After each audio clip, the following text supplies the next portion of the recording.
Hello, good evening मेरे प्यारे बच्चों।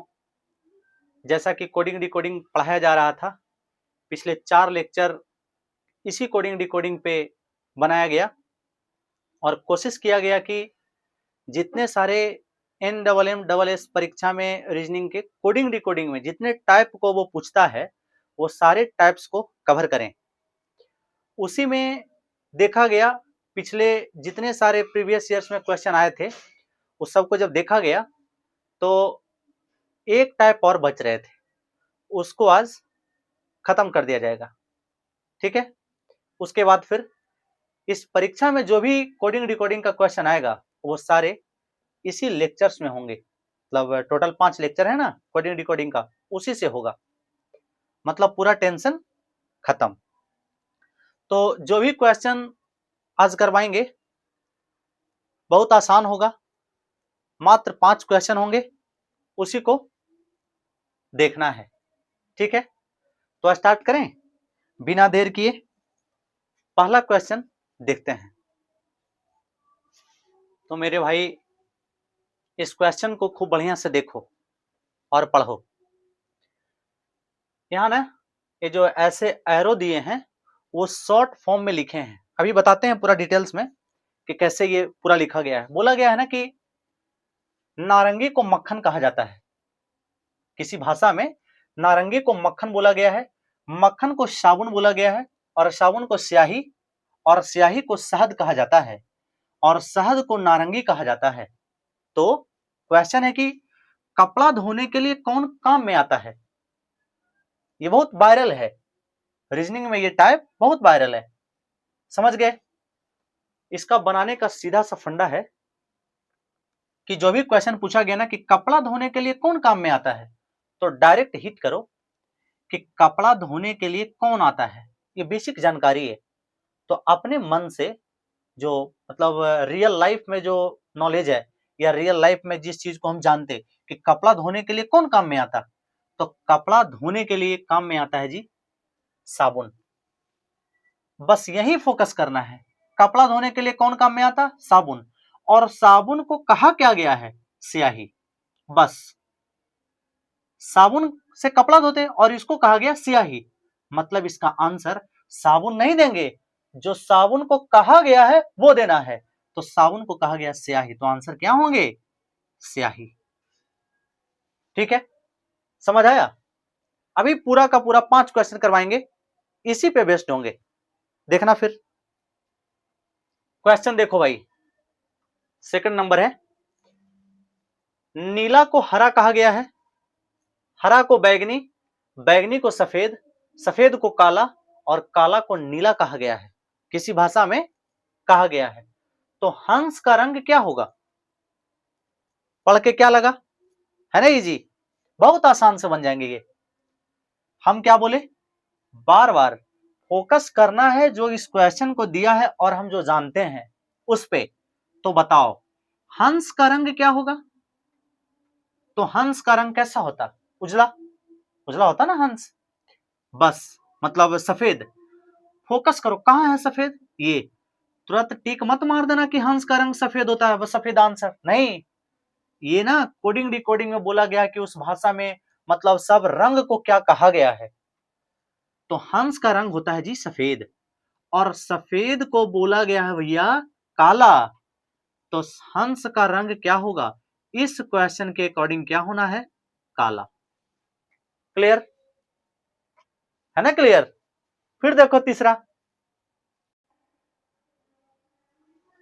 क्वेश्चन को देख रहा है कि नगर को पेड़, पेड़ को पर्वत कहा जाता है, पर्वत को नदी, नदी को समुद्र बोला गया। तो किसमें पत्ता लगता है? मेरे बच्चों तुम्हारे लिए ये मोर देन सफिशिएंट क्वेश्चन है। ऐसा नहीं समझने है कि ये तो इजी है। किसमें पत्ता लगता है क्वेश्चन को तो अभी छोड़ ही दो, मतलब ये जो दिया गया भाषा उसको तो छोड़ ही दो, केवल इस पे फोकस करना। किसमें पत्ता लगता है? तो ये बेसिक सी जानकारी है कि पत्ता लगता है जी पेड़ में। और पेड़ को क्या कहा गया? बस डायरेक्ट यही सोचने हैं। पत्ता लगता है पेड़ में, और पेड़ को क्या कहा गया है? पेड़ को बोला गया जी पर्वत।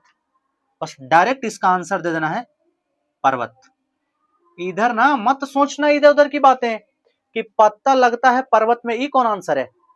इधर उधर कुछ नहीं सोचने, बस यही कि पत्ता तो लगते हैं पेड़ में, लेकिन पेड़ को इस कोडिंग डिकोडिंग का क्वेश्चन जो है इसमें क्या बोला गया, तो पेड़ को कोड किया गया है पर्वत से, सीधा इसका आंसर होगा पर्वत।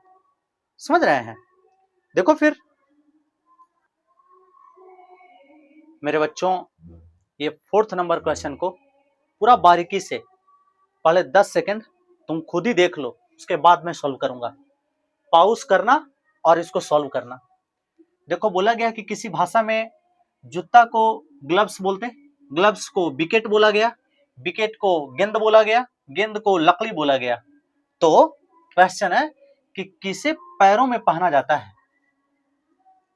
तो जरा देखो, हम बार बार बोल रहे हैं ना कि इस चीज को पूरा दिमाग से हटा दो, अभी केवल इस क्वेश्चन पे फोकस करो। तो सीधा बताना किसे पैरों में पहना जाता है। तो पैरों में पहना जाता है सर जूता, और जूता को बोला क्या गया, ग्लव्स। जूता को बोला गया ग्लव्स, सीधा इसका आंसर दे दो ग्लव्स। ठीक है, समझा या नहीं। कमेंट में बताना कि समझ आ रहा है या नहीं आ रहा है। देखना फिर लास्ट क्वेश्चन करवा रहे मेरे बच्चों, ये लास्ट क्वेश्चन है, 5 क्वेश्चन है, सेम टाइप के हैं पांचों क्वेश्चन। दिमाग में पूरा एकदम घुस गया होगा कि भाई कैसे ऐसे टाइप को बनाएंगे। ठीक है, जरा पढ़ो इसको। बोला गया किसी भाषा में कमीज को कुर्ता, कुर्ता को चाय, चाय को मिठाई, मिठाई को फल बोला गया है, तो किसे पिया जाता है। फिर वही कहानी कि पिया क्या जाता, तो पीने का तो पानी भी पीते, चाय भी पीते, और भी सारी चीजें हैं, बहुत सारे पीने की बात है। लेकिन इस क्वेश्चन के अकॉर्डिंग कमीज, कुर्ता, चाय, मिठाई और फल, तो पीने का कहानी तो चाय का ही है, क्योंकि पिया तो चाय ही जाएगा। तो सीधा बताओ कि चाय को क्या बोला गया, मिठाई। बस इसका आंसर क्या होगा, मिठाई। है इसमें कुछ, बहुत आसान है।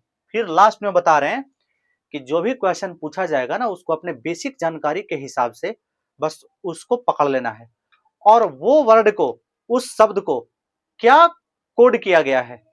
जैसे इस क्वेश्चन में देखा जाए ना कि किसे पिया जाता, तो क्वेश्चन में ये जो दिखा पूछा गया है किसे पिया जाता है, और यहाँ दिया हुआ है चाय वगैरह सब है, तो चाय को पिया जाता, ये तो समझ आ रहा है। और चाय को कोड किया गया है मिठाई में, इसका मतलब कि चाय नहीं बोलेंगे किसे पिया जाएगा तो चाय नहीं, चाय को क्या बोला गया, मिठाई, तो इसका आंसर क्या होंगे, मिठाई होंगे। ठीक है मेरे भाई, ये जो पूरा कोडिंग डिकोडिंग को पूरा पढ़ाया गया पूरे 5 लेक्चर में, आप पूरा मेहनत से शिद्दत करके, मतलब शिद्दत से पूरा पढ़ा करो। इससे बाहर इस परीक्षा में नहीं आएंगे कोडिंग डिकोडिंग, क्योंकि अगला बार जब मैं पढ़ाऊंगा, मतलब अगला दिन, तो उसमें लेटर सीरीज होंगे, नंबर सीरीज होंगे, या कोई और दूसरा चैप्टर देखा जाएगा। ठीक है, तो आप मेहनत करते रहना। तब तक के लिए आज के लिए इतना ही रहने देते हैं। तब तक के लिए बाय, टेक केयर।